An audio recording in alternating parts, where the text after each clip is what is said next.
and now he's keynoting Gnomedex.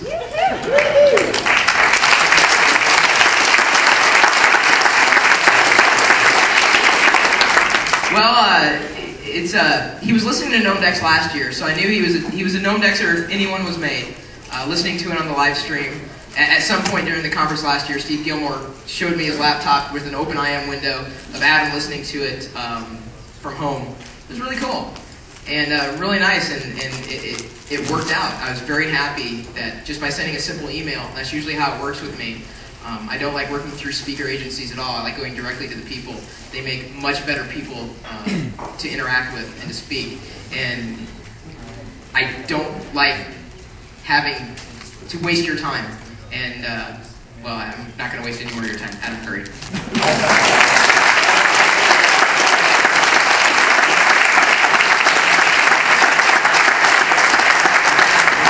Working? Everybody hear me okay? Wow, what an interesting couple of days it's been. It's been just phenomenal. I was thinking, well, what can I do? You know, Keynote usually, I thought Keynotes were supposed to be at the beginning of something. But now in hindsight, I'm like, wow, this is pretty interesting to have this tremendous opportunity to speak with you at the end of a conference.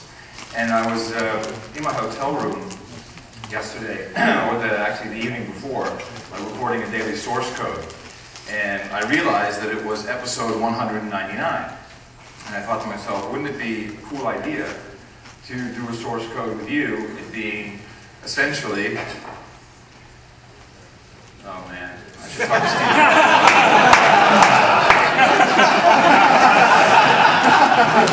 Steve. It's actually number 200. Play it. I have like multiple computers set up. If anyone's ever listened to the daily source code, this is the craplet. So let's hope that it stays intact for today. So if you don't mind, I'd like to do a source code with you. Is that okay? Yeah.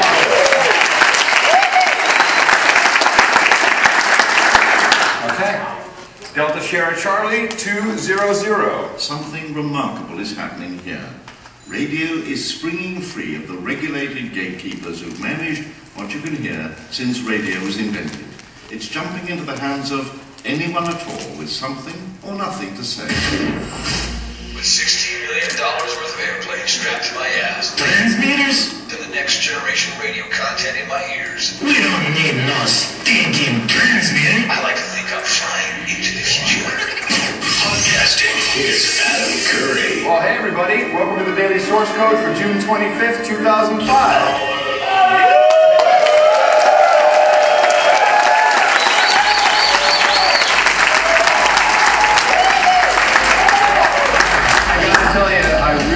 A lot of thought go into this source code for today, and the first thing that freaked me out was Chris saying that you have an hour and a half to talk. I was like, an hour and a half? I can't do more than 40 minutes. That's the set amount of time that I have in me.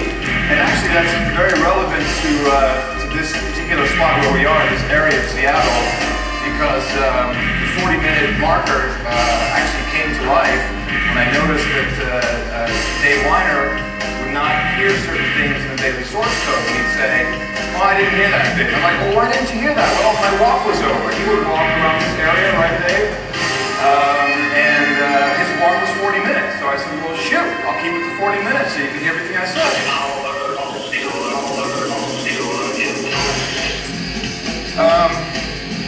My goodness. We have learned so many exciting things here. We have seen so many interesting damn announcements. The web feed, the streaming feed has been just amazing. You've been able to sit in your hotel room and listen to parts of it, be a part of the conference, and it still has very much an unconference feel to it, which of course is a term that was coined for BloggerCon. And the feeling and the vibe has been good. What I like about the unconference is kind of the tradition of starting off with a song that we all sing together, and Dave, of course, led us with Yellow Submarine at the beginning of the conference. And I felt that maybe we should, start a new tradition, and we'll do a mashup at the end of the conference. So this would be 4 minutes for you to do an aggregator scan if you want to, check your mail for a second, and if you want to dance, that's okay too. All right? Sergeant Pepper's Paradise. Jimmy James on the source code. Love to bring this up.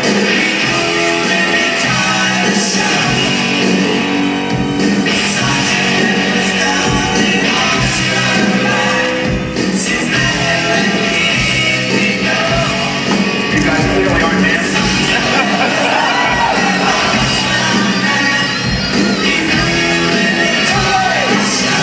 Go back.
The extended edition. Let's hear it for Scoble for getting everything done.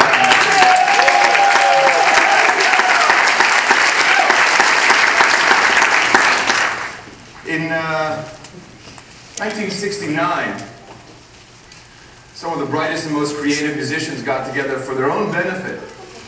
And in the process, it actually changed the world. Some of you in this room were there. Who else was at Woodstock? Come on. See Gilmore's there. Dave, weren't you there? Yeah. In fact, I think I read a post that Dave wrote a couple weeks ago. He said it felt like this was going to be like Woodstock. And here we are, 20 years ago today. Excuse me, it is like Woodstock. It is like Woodstock. Almost 25 years later. But not the man.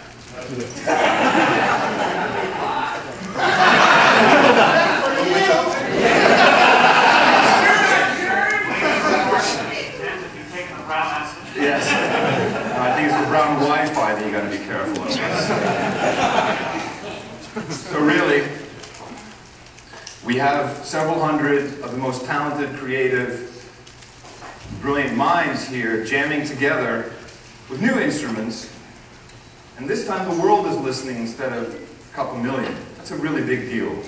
And if you have had a chance to look at the output of this conference, it's just astounding. You know, there's thousands of blog posts that are showing up on Technorati. Flickr is just overflowing with pictures. Look at yourselves, Christ's sake. Look at it. Look at what we've got. We've got still cameras, video cameras, microphones. This is just phenomenal. We are the media. It's astounding to me. The real question is, what message should we be sending to the world from Gnomedex? I think that message is we want to take back our media. Not to put it into our hands to hold it, but to put it back into our hearts. Here's what I've learned so far in the past couple days. The internet is obviously very powerful. Powerful as a communications medium, also as a marketing medium. And we've heard a lot of different opinions and viewpoints on that in the past couple of days. No matter how hard we try, it's never going to be one or the other. It's always going to be both. So I suggest we just admit that and start embracing it. It's kind of our version of free love.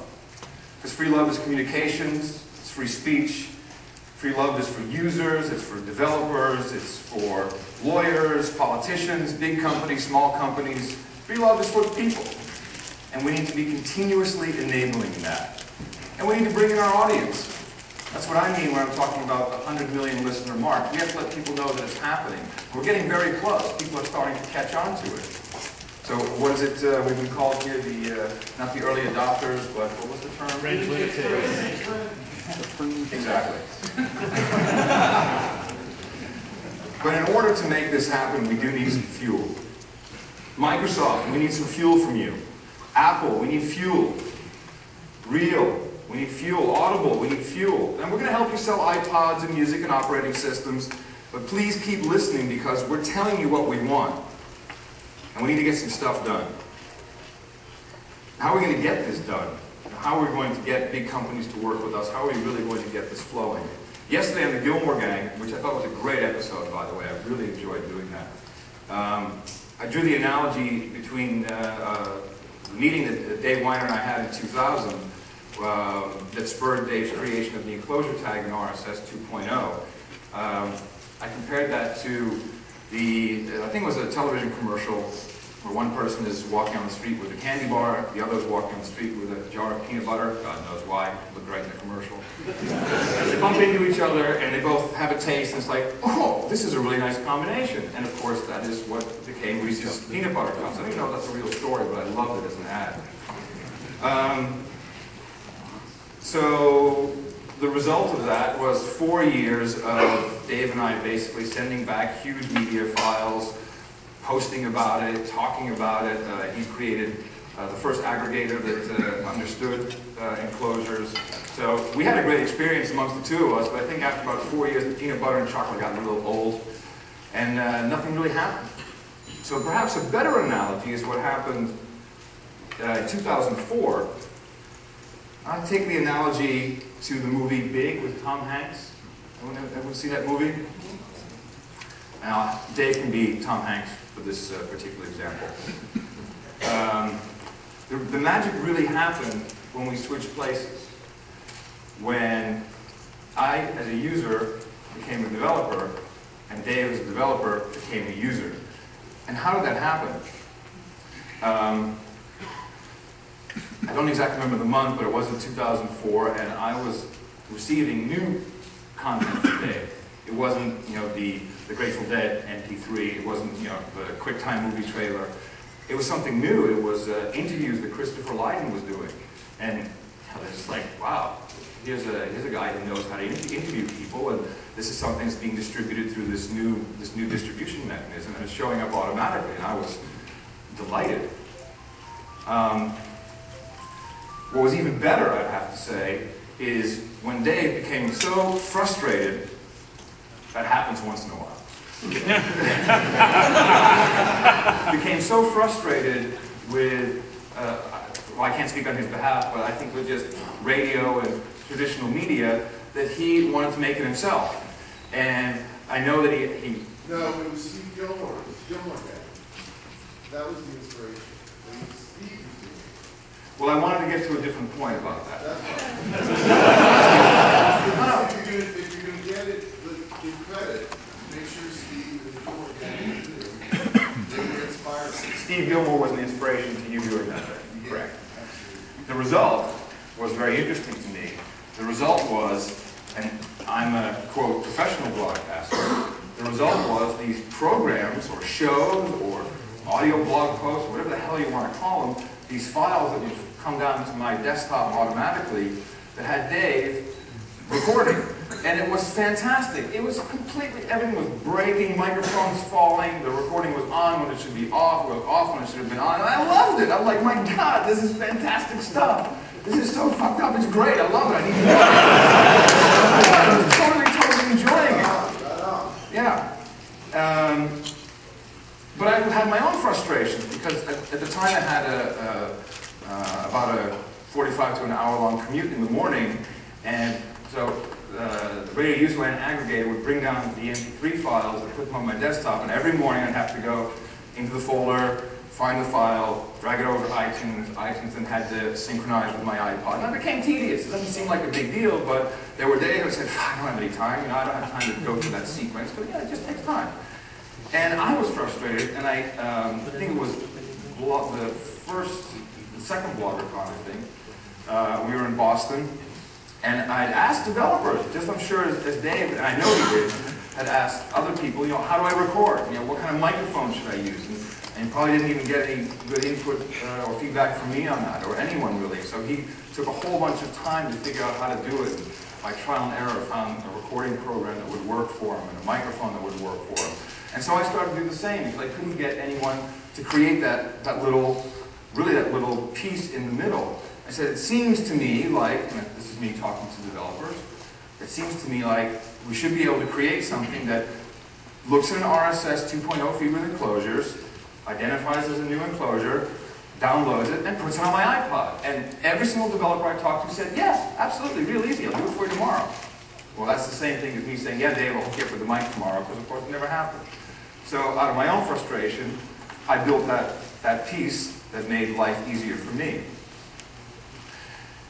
And that is, of course, users and developers partying together.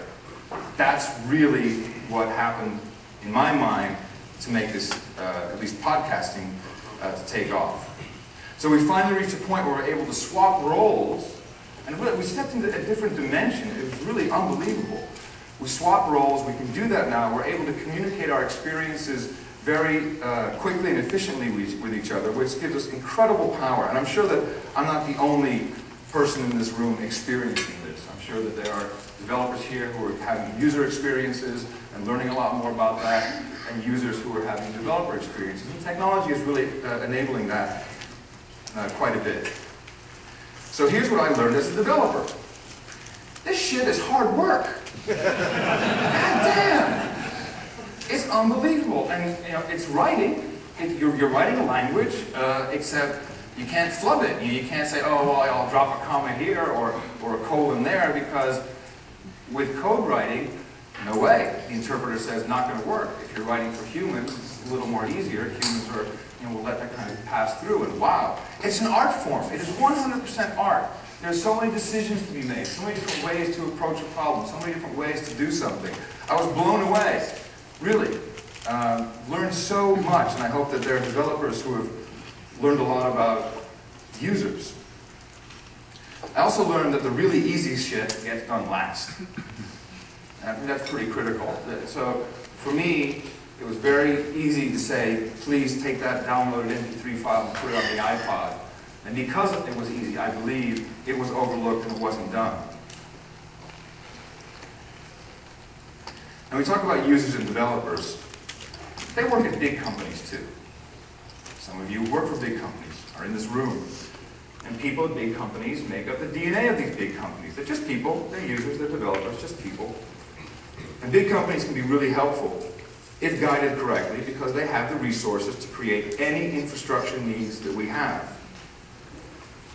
And because of weblogs and podcasts and people and users and developers partying together, we're actually getting some stuff that we want.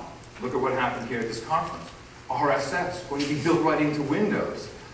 I mean, even Dave didn't think that would ever happen. I think Tuesday or Wednesday. Not even a year after the term podcasting was coined by Danny Gregoire, podcasting support built right into iTunes. To me, that's just phenomenal. But we really have to make sure we get an even better signal-to-noise ratio in our conversation, and then we're really unstoppable. And we need to do this in order to enable the full power of subscription. Because that's really what I see going on here, is this power of subscription. It's really changing everything. All models are turned around. By the way, it's the dream of mainstream media. They've always wanted, something by appointment, radio by appointment. That's why you hear on the radio today, hey, tune in tomorrow, don't go anywhere, I'll be right back. Because, we've got to bring them back in, make sure that they tune in. Now all we have to say is, hey, stay subscribed. Very, very powerful stuff. So before we can really show the world where the party's at, we need to, I think, fix a few things. I think these are relatively simple. Let's get one-click subscriptions working now. And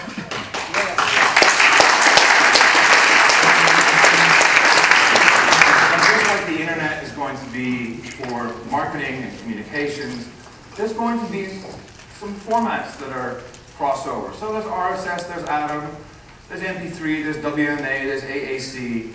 I think we kind of all see the formats. I was very happy to hear the aggregators speak. I'm not quite sure who said it, but someone said, we're Switzerland. Switzerland is neutral. Very expensive place to live, by the way, Switzerland is. But if that's the commitment the aggregator developers are making, then chapeau bas, hats off to you, because I think that you really hold the key to a lot of this stuff. So you eat Atom feeds, you eat RSS feeds. You know, can you eat the feed : / one subscription? Can you eat the Atom element subscription? I think so. I think we just need to say, okay, we have several multiple formats. Let's just implement it all and move on. We can just go, because the users out there, our audience, people who want to listen, who want to watch, who want to read, and who also want to write and want to create audio and video, they're ready for us. We just have to fix a few of those things to help them along. Metadata. Got some good work going on. Some great namespaces for RSS. Media RSS is one. Microsoft's lists. Apple's doing namespace for podcasting for their iTunes. We really need to get working on attention.xml. If you don't know what that is, check the show notes. There'll be a link to Steve Gilmore, who will be very happy to explain that. It's critical we get some of this stuff going. And also, let's address the bandwidth issue now before it becomes a real problem. I had some time to think about what we discussed yesterday, and I think it is time to make a corner turn on P2P, particularly for podcasting. So, until something else comes along that we all agree makes sense, I fully intend to implement BitTorrent and support it and fulfill.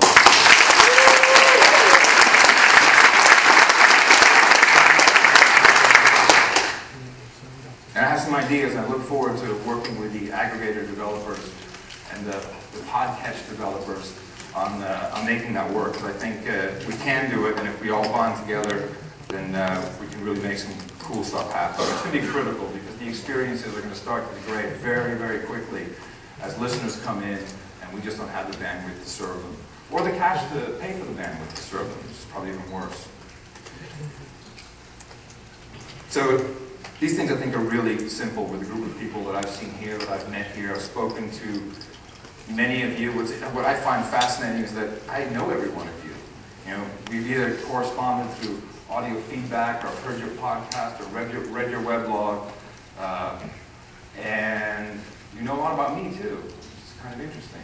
People ask me, "Oh, how's Patricia? How's your mom? How's the dog? How's the cat?" It's beautiful, man. It's absolutely beautiful. I think we'll see some amazing changes happen in the next 6 months. I'm comfortable with you in predicting something like that. The music industry is, I think, part of the media that we're about ready to take back into our hearts very quickly. And here's why. First of all, the tools for the so-called professionals, absolutely no different from the tools the so-called amateurs use. You're using Pro Tools, you're using Audition, you're using GarageBand. Mick Jagger uses GarageBand. So there can be no difference with the output. Now, if you're talented, you're going to have the same quality as someone who, like a Mick Jagger, only you don't have the same type of push out into the world. It's not the distribution, by the way. We've had distribution for a long time. People are creating their music, their artwork, and they're putting up on MP3s, putting up on sites like GarageBand.com or MP3tunes.com. We also have the sales mechanism already in place. My God, we've got another piece that's already there, CD Baby. iTunes, I think, has like 11,000 pod-safe music tracks. Although they don't call it pod-safe, but we do. So that's there. What are we missing? What is the key link in the chain that we've been missing? Well, if you look at the music industry as the way it is today, there's the awesome power of promotion through radio. Although that has also kind of diminished a little bit. Radio has really sunk into packaging and marketing and playlists, and because they have very defined set of time in traditional broadcast media. But when is the last time you heard a disc jockey, excuse me, Senseo. When is the last time you heard a disc jockey go, I love this band, I'm going to play this fucking record every single day until you love them too and go to all their concerts and buy their t-shirts? You don't hear that anymore. You hear, 535 everybody, how you doing? So an amazing thing happened last year when I stumbled across some music from a band from New York, 4 girls who've studied at Juilliard, and they're called the Lascivious Biddies.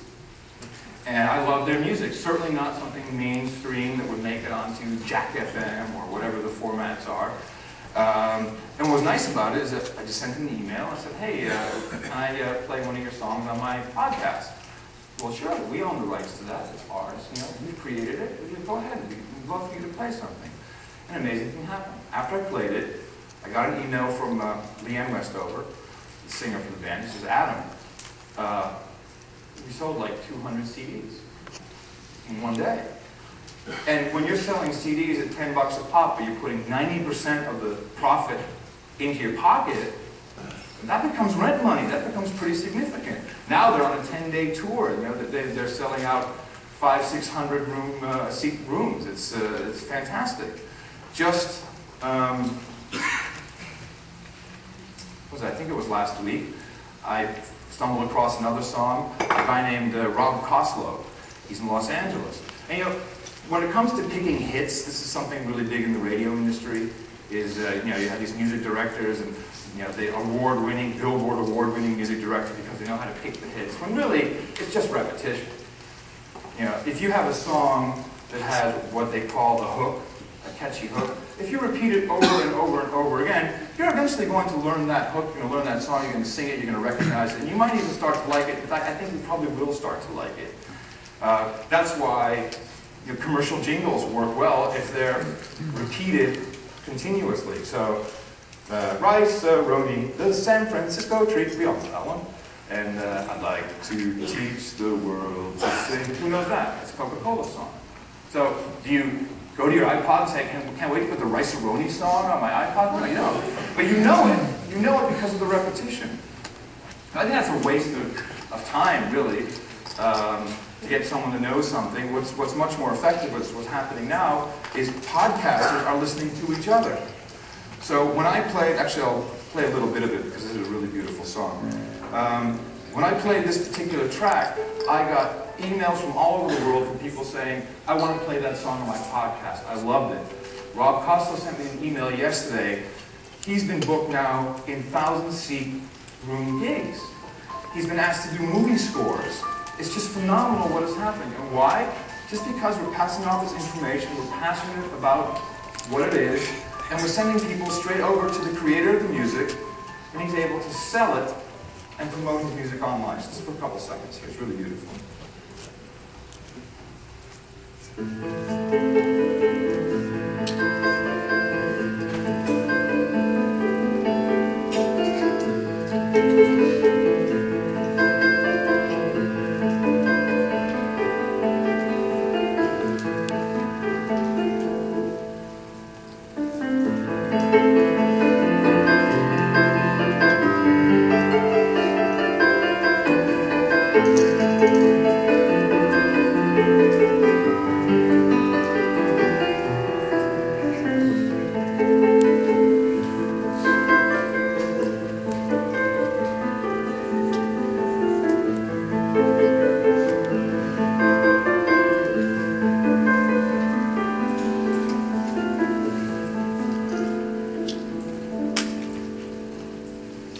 Isn't that pretty?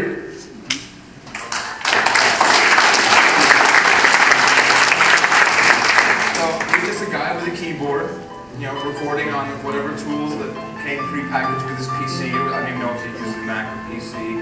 And we're able to share that, and we're able to actually generate revenue for him, attention for him. He's able to go out into the world and continue with his art. I think that's something that's extremely powerful. Sorry, Rob. So I think our message to the world, what I would hope, is that we are taking back our media, taking it back to its roots, where it belongs, in the hearts and the minds of the people. And we're doing that through the power of subscription. So I'm going to let you off really early because my podcast is only supposed to be 40 minutes. We're just about there. I do want to thank some people personally for making not only this this conference possible, but for what is happening. We are truly, truly seeing something very special that's happening. And make sure you get your message out. And everyone's got their tools with them, so make sure you prepare the people that listen or read or watch whatever you're doing that it's coming, and that they can participate, and they are absolutely welcome. So, first of all, I'd like to thank all the developers for all the work that they've been doing. I'd like to give them a big hand.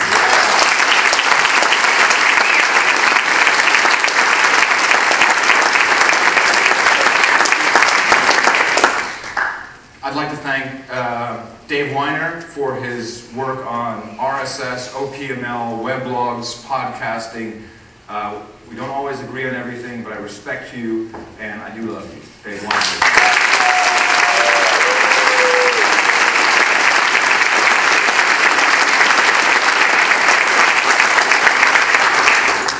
Robert Scoble. Where are you, Robert? Stand up for a second.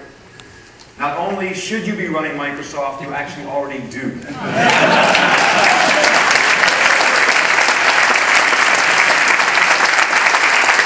And then finally, before I get out of here, Chris and Ponzi, ladies and gentlemen. What a fantastic...